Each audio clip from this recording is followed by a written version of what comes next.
5 വർഷം മുമ്പുള്ള കാര്യം കാണിച്ചുകൊണ്ടാണ് ഡ്രാമ തുടങ്ങുന്നത്. നമ്മുടെ നായികയുടെ പേര് ചോയ്ഹി എന്നാണ്.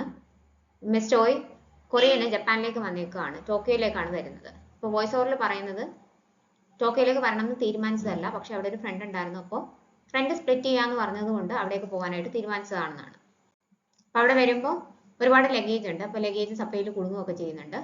അപ്പോൾ അത് എടുക്കാനായിട്ട് ശ്രമിക്കുന്നതിനിടയിലാണ് നായകനാണ് വന്ന് ഹെൽപ്പ് ചെയ്ത് കൊടുക്കുന്നത്. അന്നേരമാണ് രണ്ടുപേരും ആദ്യമായിട്ട് കാണുന്നത്. അപ്പോൾ ലഗേജ് ഒക്കെ പിടിക്കാനും എല്ലാം സഹായിക്കും. അന്നേരത്തേക്ക് ഫ്രണ്ട് അവിടേക്ക് വരും. നന്നായിട്ട് ജാപ്പനീസ് പറയുന്നുണ്ടല്ലോ എന്ന് ചോദിക്കുമ്പോൾ നായകൻ ചോദിക്കുന്നുണ്ട്. ഫ്രണ്ട് പറയുന്നത് എലിമെന്ററി സ്കൂളിലായിരുന്നപ്പോൾ മിസ് ചോയ് ഇവിടെയാണ് പഠിച്ചത്, അതുകൊണ്ടാണ് നന്നായിട്ട് ജാപ്പനീസ് അറിയുന്നതെന്ന് പറഞ്ഞു കൊടുക്കും. എന്നിട്ട് ഇവരുടെ രണ്ടുപേരുടെയും ഫോട്ടോ ഒക്കെ എടുക്കാൻ ഹെൽപ്പ് ചെയ്തതിന് ശേഷമാണ് നായകൻ അവിടെ നിന്ന് പോകുന്നത്. അപ്പം മിസ് ചോയ്ക്കും നായകനും ഒരു അട്രാക്ഷൻ തോന്നുന്നുണ്ട് ആദ്യമേ തന്നെ, അത് നമുക്ക് മനസ്സിലാവും. അപ്പൊ അമ്മ അറിഞ്ഞിട്ടുണ്ടെങ്കിൽ സമ്മതിക്കത്തില്ല, അതുകൊണ്ട് അമ്മയോട് പറയാതെയാണ് ജപ്പാനിലേക്ക് വന്നത്. പാർട്ട് ടൈം ജോലി ചെയ്ത് സേവ് ചെയ്ത പൈസ വെച്ചിട്ടാണ് ഇവിടേക്ക് വന്നേക്കുന്നത്.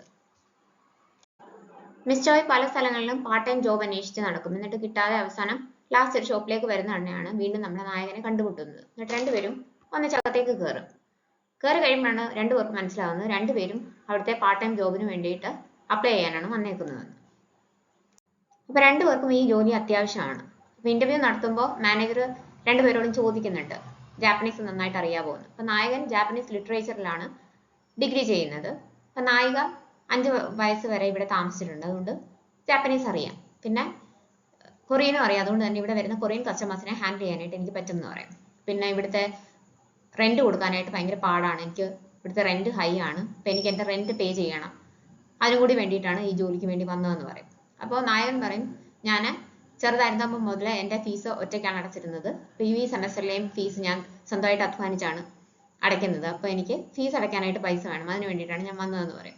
അങ്ങനെ രണ്ടുപേരും വിട്ടുകൊടുക്കാതെ ഇങ്ങനെ അങ്ങോട്ടും ഇങ്ങോട്ടും പറഞ്ഞുകൊണ്ടിരിക്കുമ്പോൾ മാനേജർ പറയും ശരി എങ്കിൽ ഇന്നൊരു ദിവസം നിങ്ങൾ ട്രയലിന് വേണ്ടിയിട്ട് ഇവിടെ നിൽക്കുക, ആരാണ് നന്നായിട്ട് കസ്റ്റമേഴ്സിനെ ഡീൽ ചെയ്യുന്നത് നോക്കിയിട്ട് അവർക്ക് ഞാൻ ജോലി തരും, കാരണം ഇവിടെ ഒരു പാർട്ട് ടൈമറിന്റെ ആവശ്യമുള്ളൂ എന്ന് പറഞ്ഞിട്ട് രണ്ടുപേരെടുത്തും അന്ന് അവിടെ നിൽക്കാനായിട്ട് പറയും. അപ്പൊ ഇവർ രണ്ടുപേരും വർക്ക് ചെയ്യുന്നത് മാനേജർ ഇങ്ങനെ വാച്ച് ചെയ്യുന്നുണ്ട്. ആ സമയത്ത് ഒരു കസ്റ്റമർ അവിടേക്ക് വന്നിട്ട് മെനു വേണമെന്ന് പറയും. അപ്പം മിസ് ചോയാണ് കൊണ്ടുപോയി കൊടുത്തിട്ട് എന്തൊക്കെയാണുള്ളതെന്നൊക്കെ എക്സ്പ്ലെയിൻ ചെയ്ത് കൊടുക്കുന്നത്. അപ്പം എല്ലാം പറഞ്ഞു കഴിയുന്നുണ്ട് അയാൾ ചോദിക്കും ഇവിടെ ജാപ്പനീസ് സംസാരിക്കുന്ന ആൾക്കാർ ആരും ഇല്ലേയും ചോദിക്കും. അത് കേൾക്കുന്നതാണ് നായകനോട് വരും. അപ്പം ഞാനിപ്പോൾ പല സ്ഥലങ്ങളിലും പോകുമ്പോൾ ഇതുപോലെ ഫോറിനേഴ്സിനെയാണ് അവിടെ സെർവ് ചെയ്യാനായിട്ട് നിർത്തിയേക്കുന്നത്, എനിക്ക് അവരെ കാണുമ്പോൾ കംഫർട്ടബിൾ ആയിട്ട് തോന്നുന്നില്ല, നമ്മുടെ ആൾക്കാരെ വേണം നിർത്താൻ എന്നിങ്ങനെ പറയുകയാണ്. ഉടനെ നമ്മുടെ നായകൻ പറയും ആ കുട്ടിയോട് ക്ഷമ പറയണം, അതിനുശേഷം ഞാൻ താങ്കളുടെ ഓർഡർ എടുക്കുകയുള്ളൂ, ആദ്യം അപ്പോളജൈസ് ചെയ്യാനായിട്ട് പറയും.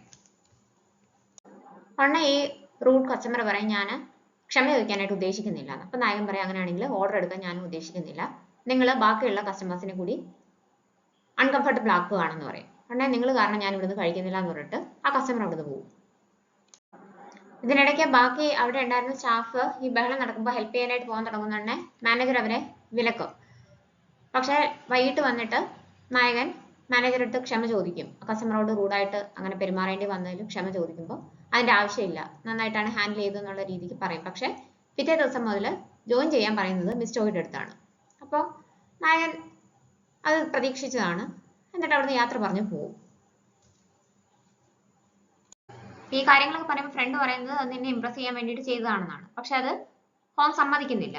അപ്പൊ നീ സമ്മതിച്ചാലും ഇല്ലെങ്കിലും നിനക്കത് മനസ്സിലാകാഞ്ഞിട്ടാണ്, നിന്റെ നേരത്തെയുള്ള ബോയ് ഫ്രണ്ട്സ് ഒന്നും നല്ല ആളുകളല്ലായിരുന്നു, അതുകൊണ്ടാണ് നിനക്കിത് തിരിച്ചറിയാനായിട്ട് പറ്റാത്തത്, പാവം മിഞ്ചിനെ നീ ഫ്രണ്ടായിട്ട് മാത്രമല്ലേ കാണുന്നുള്ളൂ എന്ന് ചോദിക്കും. അപ്പോൾ അവൻ എൻ്റെ ഫ്രണ്ട് മാത്രമാണെന്ന് പറയുന്നുണ്ട്. അപ്പോൾ കൊറിയയിൽ നമുക്ക് നല്ലൊരു ഫ്രണ്ട് ഉണ്ട്, ഫ്രണ്ടായിട്ട് മാത്രമാണ് കാണുന്നത്, പക്ഷെ ബാക്കിയുള്ള ഒരു ബോയ് ഫ്രണ്ട് ആണെന്ന് തെറ്റിദ്ധരിക്കുകയാണെന്ന് നമുക്ക് മനസ്സിലാവും. ഇപ്പൊ ചോയ്ഹയ്ക്ക് ജോലി കിട്ടിയ ആ കടയുടെ നേരെ ഓപ്പോസിറ്റ് ഒരു ഫുഡ് ട്രക്ക് ഉണ്ട്, അതിൽ തന്നെ നമ്മുടെ നായകനും ജോലി കിട്ടും. ഹോങ് ആണെങ്കിൽ ഇവരുടെ കടയിൽ നിന്നിട്ട് ഫുൾ ടൈം ഫുഡ് ട്രക്കിന്റെ അവിടേക്ക് സ്റ്റെയർ ചെയ്തുകൊണ്ട് നിൽക്കുന്ന മാനേജർ ഉൾപ്പെടെ അവിടുത്തെ സ്റ്റാഫ് മുഴുവൻ നോട്ടീസ് ചെയ്യുന്നുണ്ട്. അപ്പം ഇത് മനസ്സിലാക്കിയിട്ട് മാനേജർ വന്നിട്ട് അവർക്ക് സ്നാക്സ് വാങ്ങിക്കാനായിട്ട് അങ്ങോട്ടേക്ക് പറഞ്ഞു വിടും. അപ്പൊ വീണ്ടും കാണാനും സംസാരിക്കാനും പറ്റിയതിൽ രണ്ടുപേർക്കും സന്തോഷമുണ്ട്, പക്ഷെ ഇന്ററാക്ഷൻ ഒക്കെ ഓക്വേർഡ് ആണ്. ഇവരവിടുത്തെ സ്ട്രീറ്റ്സ് ഒക്കെ ക്ലീൻ ചെയ്യാൻ വേണ്ടിയിട്ട് എല്ലാ കടയിൽ നിന്നും ആൾക്കാർ പോകും ഓരോ സമയത്ത്. അപ്പൊ ഇപ്രാവശ്യം പോകേണ്ടത് ഇവിടുന്ന് വന്ന ജൂനിയർ ആയിട്ടുള്ള ആളാണ്, എപ്പോഴും അങ്ങനെയാണ് എല്ലായിടത്തുനിന്നും പോകുന്നതെന്ന് പറഞ്ഞിട്ട് ചോയ്ഹയാണ് ഇവര് പറഞ്ഞു വിടുന്നത് ഇവരുടെ കടയിൽ നിന്ന്. അപ്പൊ ഫുഡ് ട്രക്കിൽ നിന്ന് നായകനായിരിക്കും ചെല്ലുന്നതെന്ന് അറിഞ്ഞുകൊണ്ട് ഇവർ മനഃപൂർവ്വം ചെയ്യുന്നതാണ്. ഇപ്പൊ ജെയ്ജു ഐലൻഡിൽ പോകണമെന്ന് പറഞ്ഞിട്ടാണ് അവൾ അവൾ വീട്ടിൽ നിന്ന് വരുന്നത്. അപ്പോൾ വന്നത് ജപ്പാനിലേക്കാണ്. അത് അറിയുന്ന അമ്മ വിളിച്ചിട്ട് ഒരുപാട് വഴക്ക് പറയും. നിനക്കൊരു ഡിഗ്രി കഴിഞ്ഞതല്ലേ, നീ ജോലിക്ക് നോക്കുമല്ലേ വേണ്ടത്, അല്ലാതെ അവിടെ എവിടെയും പോവാണോ വേണ്ടുന്നത്, ലൈഫ് ഇങ്ങനെ സ്പോയിൽ ചെയ്ത് കളയാനുള്ളതല്ല എന്നൊക്കെ പറഞ്ഞിട്ട് വഴക്കുണ്ടാക്കുമ്പോൾ അവൾ തിരിച്ചു ചോദിക്കുന്നത്, എൻ്റെ ലൈഫല്ലേ, അത് എന്ത് ചെയ്യണം എന്ന് എനിക്കറിയാമല്ലോ, എനിക്കൊന്നും ട്രൈ ചെയ്യാനുള്ള സ്വാതന്ത്ര്യം പോലും ഇല്ലേ, റിഗ്രറ്റ് ചെയ്യുന്നെങ്കിൽ ഞാനത് ചെയ്തോളാം, പക്ഷെ എന്തെങ്കിലും ട്രൈ ചെയ്തിട്ട് വേണ്ടേ അത് ചെയ്യാനെന്നൊക്കെ പറഞ്ഞിട്ട് അവളും തിരിച്ചു പറയും. അപ്പം നീ ഒരു ജോലി കിട്ടുമോ ഇല്ലയോ എന്നൊന്ന് ശ്രമിക്കുക പോലും ചെയ്തില്ല, അപ്പോൾ നീ എപ്പോഴും ഇങ്ങനെയാണ്, എന്തെങ്കിലുമൊക്കെ ട്രൈ ചെയ്തിട്ട് അത് പറ്റിയില്ലെങ്കിൽ അത് കളഞ്ഞിട്ട് അടുത്തത് നോക്കും, അങ്ങനെയല്ല ലൈഫിൽ വേണ്ടുന്നത്, നീ ഇത് ജീവിതത്തിൽ നിന്ന് ഓടി ഒളിക്കുവാണ് എന്നൊക്കെ പറഞ്ഞിട്ട് വീണ്ടും പറയുന്നുണ്ട്. അവൾ പറയും, ശരിയാണ്, ഞാൻ ഓടി ഒളിച്ചതാണ്, അത് അമ്മയുടെ അടുത്ത് നിന്ന് ഞാൻ ഓടി ഒളിച്ചതാണെന്ന് പറഞ്ഞിട്ടാണ് ഫോൺ വെക്കുന്നത്. ഇതൊക്കെ നായകൻ അവിടെ നിന്ന് കേൾക്കുന്നുണ്ട്. പക്ഷെ ഇവള് ഇത് കാണുന്നില്ല. അപ്പൊ അവള് നല്ല ദേഷ്യത്തിന് സങ്കടത്തിലാണെന്ന് മനസ്സിലാക്കി കഴിയുമ്പോൾ നായകൻ വന്നിട്ട് ഇന്നത്തെ വർക്ക് ഒക്കെ കഴിയുമ്പോൾ വേറെ തിരക്കൊന്നും ഇല്ലാന്നുണ്ടെങ്കിൽ നമുക്ക് ഒന്നിച്ച് ഫുഡ് കഴിക്കാൻ പോയാലോ എന്ന് വന്ന് അവളോട് ചോദിക്കും. അപ്പൊ സംസാരിക്കുമ്പോൾ രണ്ടുപേർക്കും മനസ്സിലാവും, രണ്ടുപേർക്കും ഒരുപാട് കാര്യങ്ങൾ കോമൺ ആയിട്ടുണ്ട്, രണ്ടുപേരും ലിറ്ററേച്ചർ ആണ് പഠിക്കുന്നത്. അപ്പൊ എന്താണ് വേണ്ടുന്നതെന്ന് രണ്ടുപേരും ഫിഗർ ഔട്ട് ചെയ്യുന്നതേ ഉള്ളൂ. അപ്പോൾ നായകൻ ലിറ്ററേച്ചർ എടുത്തത് ഒരു റൈറ്റർ ആകാൻ വേണ്ടിയിട്ടാണ്. അപ്പോൾ ഒരുപാട് നാള് ജപ്പാനിൽ ഉണ്ടാവുമെന്ന് ഹോങ്ങിന്റെ അടുത്ത് ചോദിക്കുമ്പോൾ ഞാൻ ഇതുവരെ തീരുമാനിച്ചിട്ടില്ല, എനിക്ക് ഇവിടെ ഇഷ്ടപ്പെടുമോ എന്നൊന്നും എനിക്കറിയത്തില്ല, അപ്പൊ ഇവിടെ നിന്നൊന്ന് പരീക്ഷിച്ച് നോക്കിയാലല്ലേ അറിയാൻ പറ്റുള്ളൂ, എൻ്റെ അമ്മ എന്നെ മനസ്സിലാക്കാനായിട്ട് ശ്രമിക്കുന്നില്ല എന്നൊക്കെ ഇങ്ങനെ പറയും. അങ്ങനെ അവർ ഒരുപാട് സംസാരിച്ച് ക്ലോസ് ആവും. അപ്പൊ നായകൻ റൈറ്റർ ആവുമെന്ന് ചോയ്ഹെ പറയും. അത് പ്രൂവ് ചെയ്യാനായിട്ട് ക്ലോ മെഷീൻ്റെ അവിടെ പോയി അവൾ നോക്കുന്ന അവൾ വിചാരിച്ച ക്യാരക്ടറിനെ അല്ല കിട്ടുന്നത്. അപ്പൊ ഇന്ന് ലക്കി ഡേ അല്ല, നമുക്ക് തിരിച്ചു പോവാന്ന് പറയുന്നുണ്ട്. അവള് എൻ്റെ പേര് ചോയ്ഹെ എന്നാണെന്ന് പരിചയപ്പെടുത്തി കൊടുക്കും. അപ്പോൾ നായകൻ പറയും, എൻ്റെ പേര് ജിങ്കോ എന്നാണ്, ഔക്കി ജിങ്കോ എന്നാണെന്ന് പറയും. അങ്ങനെ അന്നേരമാണ് പേര് അങ്ങോട്ടും ഇങ്ങോട്ടും പറയുന്നത്. അപ്പൊ അന്ന ക്യാരക്ടറിന്റെ കൂട്ടത്തിൽ വേറൊരു ക്യാരക്ടർ ഉണ്ട് എപ്പോഴും. അപ്പൊ അത് എടുക്കാനായിട്ട് ക്ലോ മെഷീനിൽ നോക്കുമ്പോൾ പറ്റത്തില്ല. അപ്പൊ അതിലിങ്ങനെ സങ്കടപ്പെട്ട് വന്നിട്ട് ഇവള് ചോദിക്കുന്നത് ഒരിക്കലും ചേഞ്ച് ചെയ്യാത്ത സ്നേഹത്തിൽ വിശ്വസിക്കുന്നുണ്ടോ എന്നാണ്. അപ്പൊ ജിങ്കോ പറയും, അങ്ങനെ എവിടെയെങ്കിലും ഉണ്ടാവുമല്ലോ എന്നാണ് മറുപടി പറയുന്നത്. അങ്ങനെ തന്നെ ഇവള് പറയും, ശരി, എങ്ങനെയാണെങ്കിൽ ഞാൻ ജപ്പാനിൽ നിൽക്കാൻ തീരുമാനിച്ചു എന്ന് പറയും.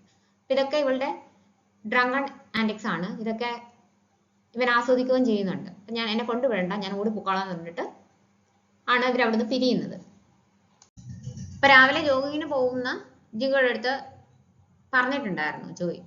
അപ്പൊ പിറ്റേ ദിവസം രാവിലെ അവൾക്ക് വേണ്ടി ഇവിടെ വെയിറ്റ് ചെയ്യും. രാവിലെ ആവുന്നുണ്ട് അവൾക്ക് ബോധം വരും. ഇപ്പൊ തലേദിവസം കാണിച്ചതും പറഞ്ഞതും എല്ലാം ഓർമ്മയുണ്ട്. അതുകൊണ്ട് തന്നെ ഓക്വേർഡ് ആണ് ആദ്യം. പക്ഷെ അവോയ്ഡ് ചെയ്ത് പോകാൻ നോക്കുന്നുണ്ട്. ജിങ്കോ സമ്മതിക്കാതെ അവളെ വിളിച്ചിട്ട് ക്ലോ മെഷീനിൽ നിന്ന് കിട്ടിയ ക്യാരക്ടർ, രണ്ടാമത്തെ ക്യാരക്ടറിനെ കൊടുക്കും. അപ്പോൾ അവൾക്ക് കിട്ടാതെ സങ്കടപ്പെട്ട് പോയതാണെന്ന് മനസ്സിലാക്കിയിട്ട് അവൻ തിരിച്ചു പോയി അത് കിട്ടുന്നവരെ ട്രൈ ചെയ്ത് കൊണ്ടുവന്നതാണ്. അപ്പം വോയിസ് ഓവറിൽ അവൾ വിചാരിക്കുന്നത്, അന്ന് എനിക്ക് ആദ്യമായിട്ട് മനസ്സിലായി ഫേറ്റ് എക്സിസ്റ്റ് ചെയ്യുന്നുണ്ടെന്ന്. പക്ഷെ ആദ്യമായിട്ടും അവസാനമായിട്ടും അന്നാണ് എനിക്ക് അങ്ങനെ തോന്നിയത്. അങ്ങനെ രണ്ടുപേരും ഡേറ്റ് ചെയ്ത് തുടങ്ങും. അപ്പൊ ഇവളുടെ കൂടെ ജോലി ചെയ്യുന്ന എല്ലാവരും നല്ല സപ്പോർട്ടീവ് ആണ്, മാനേജർ ഉൾപ്പെടെ. അവര് ഇത് പറഞ്ഞ് ഇവളെ കളിയാക്കുകയൊക്കെ ചെയ്യുന്നുണ്ട്. പിന്നെ ഒരു വോയിസ് ഓവറിൽ ചോയ്ഹെ പറയുന്നത്, ആ സ്പ്രിംഗ് സീസൺ ആയിരുന്നു എൻ്റെ ലൈഫിലെ ആദ്യത്തെയും അവസാനത്തെയും എനിക്ക് ഫീൽ ചെയ്ത സ്പ്രിംഗ്. ഞങ്ങളുടെ സ്നേഹം വ്യത്യസ്തമാണ്, അതൊരിക്കലും അവസാനിക്കത്തില്ല എന്ന് ഞാൻ വിചാരിച്ചു, പക്ഷെ സ്നേഹത്തിന് ഒരു അവസാനമുണ്ട് എന്നാണ് വിചാരിക്കുന്നത്. പിന്നീട് 5 വർഷങ്ങൾക്ക് ശേഷം അറ്റ് പ്രസന്റ് ആണ് കാണിക്കുന്നത്, കൊറിയയിലാണ് നടക്കുന്നത്. ചോയ്ഹെ ഇപ്പോൾ ഒരു പബ്ലിഷിംഗ് കമ്പനിയിൽ വർക്ക് ചെയ്യുവാണ്. നേരത്തെ ജപ്പാനിൽ വെച്ച് ഫ്രണ്ട് മെൻഷൻ ചെയ്ത മിൻജുനെയാണ് ഇപ്പോൾ ഡേറ്റ് ചെയ്യുന്നത്. അപ്പൊ ചോയ്ഹയുടെ അമ്മയുടെ ബർത്ത്ഡേ ആണ്, അത് അവൾ മറന്നു പോകും. അപ്പം മിൻജുനാണ് അത് ഓർത്ത് വെച്ചിട്ട് കേക്ക് ഒക്കെ വാങ്ങിച്ചിട്ട് വരുന്നത്. ഇവരുടെ ഫാമിലിയിലെ എല്ലാവർക്കും മിൻജിനോട് വലിയ സ്നേഹമാണ്. ഓൾറെഡി അവരുടെ കല്യാണം കഴിഞ്ഞ രീതിക്കാണ് മിൻജിനെ അവരെല്ലാം ട്രീറ്റ് ചെയ്യുന്നത്. അച്ഛൻ എന്നിട്ട് ചോയ്ഹയുടെ അടുത്തൊരു ഹെൽപ്പ് ചോദിക്കും.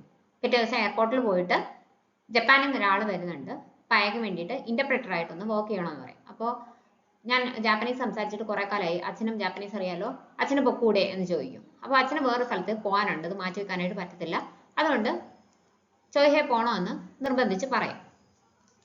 അങ്ങനെ അവൾ സമ്മതിക്കേണ്ടി വരും. അപ്പൊ രണ്ടുപേരും കൂടെ വെഡിങ് വെന്യൂസ് നോക്കാനായിട്ട് പോകാനിരിക്കുവായിരുന്നു. അപ്പൊ അതാണ് മാറ്റി വെക്കേണ്ടി വന്നത്. പക്ഷെ മിൻജിന് നല്ല അണ്ടർസ്റ്റാൻഡിങ് ആണെന്ന് നമുക്ക് പെരുമാറ്റത്തിൽ നിന്ന് മനസ്സിലാവും. അപ്പോൾ ചോയ്ഹെ വന്നിട്ട് താങ്ക്സ് പറയുമ്പോൾ എപ്പോഴും ഇങ്ങനെ താങ്ക്സ് പറയുന്നത് ഞാൻ പറഞ്ഞിട്ടില്ലേ, എനിക്ക് ഡിസ്റ്റൻസ് ഫീൽ ചെയ്യും എന്ന് പറഞ്ഞിട്ട് യാത്ര പറഞ്ഞിട്ടാണ് പോകുന്നത്. അപ്പൊ പിറ്റേ ദിവസം എയർപോർട്ടിൽ ഒരു വെയിറ്റ് ചെയ്യുന്ന ഹിക്കാരി എന്ന് പറഞ്ഞിട്ട് ഒരാളെയാണ്. അപ്പൊ അയാൾ വരാനായിട്ട് താമസിക്കുന്നുണ്ടെന്നൊക്കെ ഇങ്ങനെ അങ്ങോട്ടും ഇങ്ങോട്ടും പറയും. നേരത്തേക്ക് കൂടെയുള്ള ആൾക്ക് ഒരു ഫോൺ കോൾ വരും. അപ്പൊ അയാൾ അറ്റൻഡ് ചെയ്യാനായിട്ട് ഇങ്ങനെ പോകുന്നുണ്ടേ ഒരു വെയിറ്റ് ചെയ്തിരുന്ന ആൾ വരും. അത് നമ്മുടെ ജിങ്കോ ആയിരുന്നു. രണ്ടുപേരും 5 വർഷങ്ങൾക്ക് ശേഷമാണ് കാണുന്നത്. രണ്ടുപേർക്കും അതൊരു ഷോക്കാണ്. ടൈംസ് ഇല്ലായതുപോലെ തോന്നും. ചോയ്ഹെ വോയിസ് ഓവറിൽ വിചാരിക്കുന്നത് ഞാൻ വീണ്ടും ജിങ്കോയെ മീറ്റ് ചെയ്യും എന്നറിഞ്ഞിരുന്നെങ്കിൽ ഒരിക്കലും ഇങ്ങോട്ടേക്ക് വരത്തില്ലായിരുന്നു എന്നാണ്.